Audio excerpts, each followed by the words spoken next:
Hello everybody, and welcome again. This is Dave from Double Edge Racing and Tekno RC, and today we're going to take a look under the hood of my short course. This is my Tekno RC SCT 410.3, controlled by Sanwa Electronics and powered by SMC. So let's go ahead and take a look. Actually, first I will tell you a little bit about this. This is the J-Concepts F250 body. I like it for a few reasons. One, because it's got this kind of rear wing area, but more importantly, it's a little bit longer and it actually kind of looks like a truck. So I really like that. And I'll mention over here, you'll see that I got a bunch of scuffs in here from the wheel on the inside. That's actually how I found out exactly why I was having problems jumping. The truck, as many will complain about, can sometimes go nose down. I was having that problem a lot, even when I was doing all kinds of changes to the vehicle. Notice this, raised the rear body posts one hole. All of a sudden the truck jumped great. I could back out all of the changes I'd made to try and make it jump correctly, and it handles amazingly. So if you're having problems jumping, look at and see if your body's rubbing anywhere. I was just compressing and having the tires hit the body, and that threw everything off. So let's go ahead and take a look in here. Generic servo, SMC tests ESC, and the SMC 4500 4-pole motor. Unfortunately, these have been discontinued, but they're amazing motors if you can still get your hands on them someplace. But let's jump in. Tekno. Up here you'll notice this is the 0.4 Ackerman and bell cranks, and I will be putting the part numbers and maybe links to everything that I'm mentioning here below in the video. So if you're not on YouTube, go ahead and click through the video where you see this to YouTube, and you'll see all of those part numbers listed below.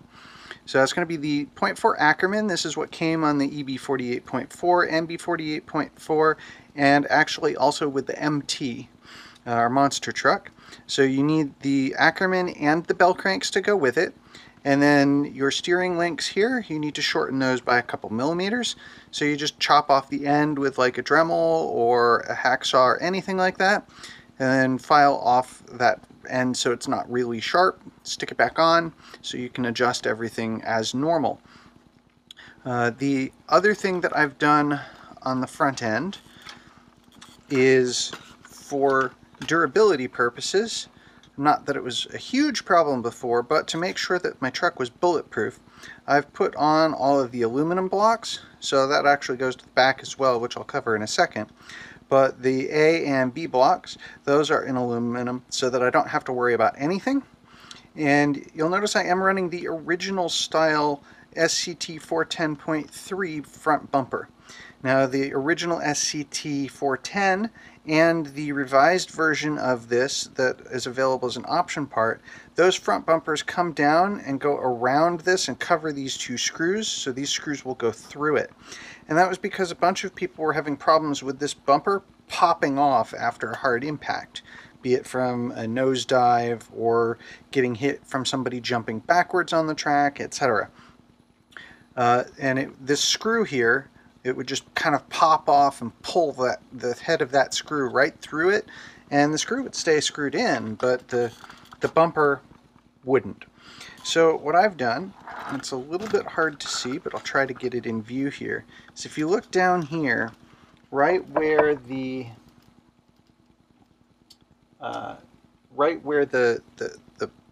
screw is coming through this plastic tube, basically, I've made a slit in that, and I've stuck a metal washer in there.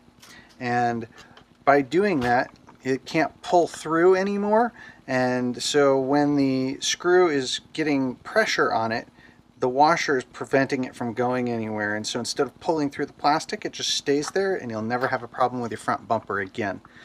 Really easy to do, really quick, and this front bumper had already pulled off several times before I made that, so you don't even have to worry about getting a brand new part before you can put it on there. In the back of the vehicle is where we start to get really interesting, but let me quickly mention the Ackerman and what this does. So by changing to the .4 Ackerman like this, when you come into a turn, it's going to be a little bit easier to control it because it's not going to be like immediately darty and immediately shift hard in a direction. If you turn the wheel subtly, it's going to do that. If you turn the wheel all the way, yeah, it'll turn in really hard, but it's not super jumpy like it was with the original Ackerman setup. On top of that, when you're turned and going through a corner, you're going to be able to carry more speed through the corner because of the Ackerman angles.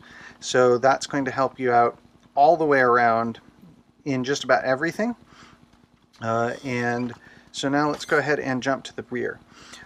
Why was I doing this? This is where things got really interesting. With the 410.3, it's a really great truck. I loved it, and it was fast everywhere, and I could make it really good everywhere. But I had to change my setups quite a lot, whether I was on high grip, smooth, flat, hard pack, really loose and bumpy. And let's face it, I'm lazy. I don't like to do that. I like to make one setup that I'm comfortable with on a vehicle and then change very little from there. You can actually find my ET48.3 setup on the Tekno website, and it will just say that it's my starting setup for everywhere, because it's the setup that I run everywhere. I only change maybe one thing when I go in there, and that's like an amount of droop or a ride height, or maybe the center diff I'll change by 2K for higher traction tracks. That's really the only thing I ever change on it. And so I was trying to get to that with the short course as well. So I talked with Matt Armani about the different things that I was seeing. He's one of the designers at Tekno, along with Danny. And we came up with this, with some of my ideas, and him going, yeah, I've thought about trying some of these as well. And so we pieced it together, and here's what we're doing. For the rear of the truck, we're actually using the NB and EB48.4 C and D block. So what that does is that makes the hinge points further out on the chassis. These almost drop in, but not quite. What you need to do is this square here where it keys in, you need to file that out and make it larger.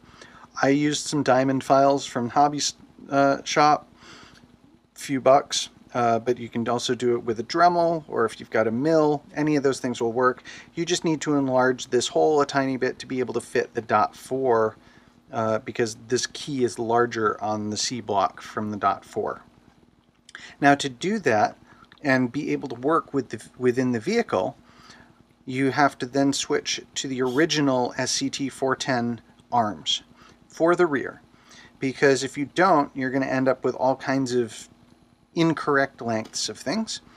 And so I did that, and then to use these arms you need to use the original style anti-sway bar as well, and that anti-sway bar is the same as the front, so you've already got one, but you may need to pick up another if you don't have some vehicles or some older Tekno vehicles. It is super important that these pills here for the adjustments of your hinge pins, you can adjust them up and down all you want, but both the C and D blocks must always be all the way in. Now this is super important when you do this mod, because if you don't, you're going to run into problems with widths, and you're going to run into problems with the amount of dog bone plunge that you get, and you're also going to run into problems with your droop screws. You notice they're barely on this chassis at all. This is the original chassis, which, yes, you can see needs to be replaced, but this thing's been through 2.5+ years on every surface, from sugar to rocks to loose dirt to being jumped in the air 50 feet.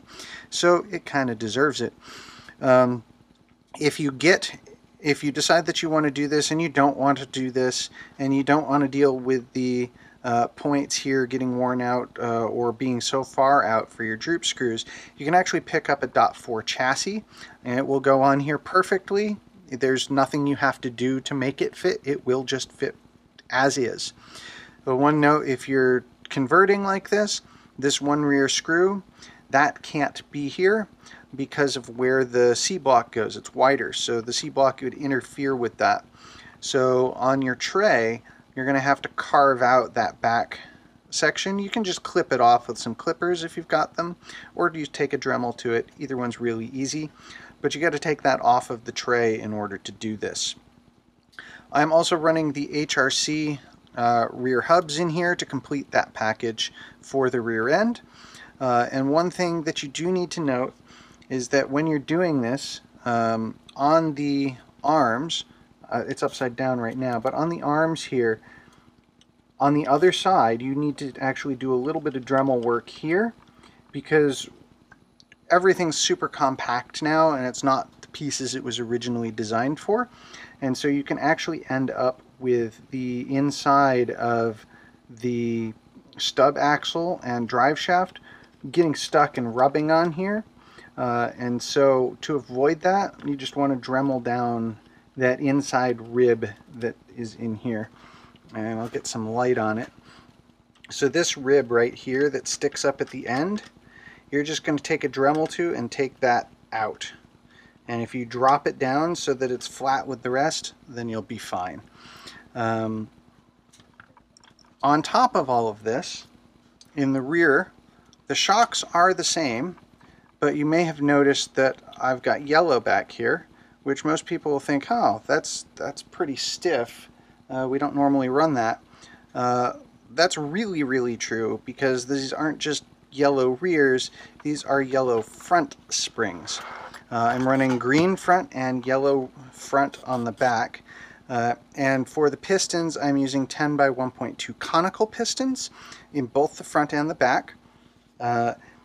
That did not work very well at all, and I couldn't make it work in just the 410.3. But with this change in geometry, it's working really, really well. If you don't want to go buy the Delrin ones, these are the same as the black pistons that are on the parts trees that would have come with your truck. So go ahead and use those. That pretty much covers the changes that are in the truck. And what I've noticed by doing this is that, yes, now I can use this setup anywhere as a baseline. It works, it jumps beautifully, it corners beautifully, and it's super predictable and super stable. I've actually run this with a minor adjustment of ride height at the E-Nationals out in Chico, which is huge jump, huge air, 8-scale style track. Amazing job by Kevin Jellick putting it together, but also fairly high traction and really hard packed surface. I've also driven it on sugar style tracks, and it does really well there. I've had it on full throttles track, which is a damp high bite clay where you run slicks. I've had it down at RC Excitement, which is a compact abrasive indoor clay.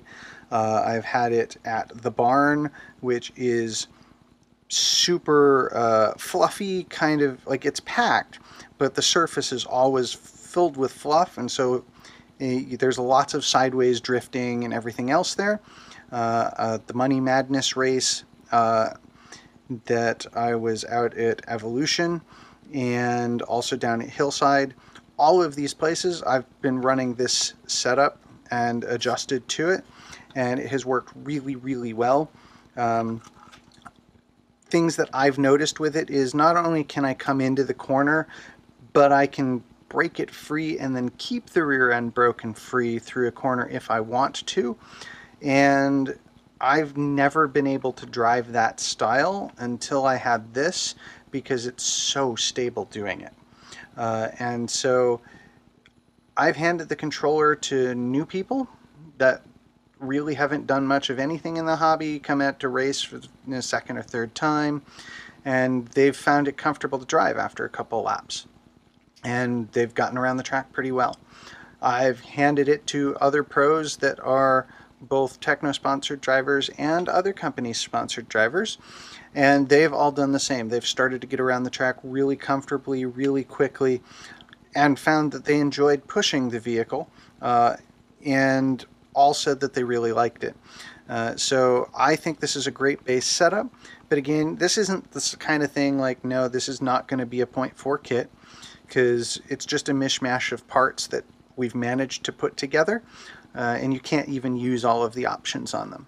But if you're not liking what you've already got out of the 410.3, which is an amazing truck, then go ahead and give this a try, because it is a hobby after all, and that's why we do it, to experiment, have fun, and tinker with things. So hope this helps somebody. Hope you enjoyed. Have a good one.